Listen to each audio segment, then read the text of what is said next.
సహజంగా మనం గమనిస్తే బీర చెట్టు ఆకులు ఇలా ఉంటాయి, ముదిరితే కనుక ఇలా ఉంటాయి. మనకి బీరకాయలు ఇలా వస్తాయి. అలాగే నేతి బీర ఆకు వచ్చి ఇలా ఉంటుంది, అంటే దాని తాలూకు పువ్వు. ఆ నేతి బీరకాయ ఇలా ఉంటుంది, లేదా వైట్ కలర్లో ఉంటుంది. కానీ మీకు ఇక్కడ రేర్ వెరైటీ ఒకటి చూపిస్తాను. కాయేమో బీర, ఇగోండి దాని తీగ తాలూకు ఆకులు,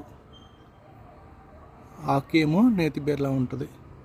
సో ఇక్కడ వచ్చేసరికి ఆకు నేతి బీరలా ఉంది, కాయ మనకి బీరకాయ వచ్చింది. సో ఇది ఏం వెరైటీనో నాకు తెలియదు, అసలు నేను ఎప్పుడు పెట్టానో కూడా గుర్తులేదు. ఇక్కడ ఇంకొక కాయ కూడా వచ్చింది, ఇది విత్తనానికి వదిలే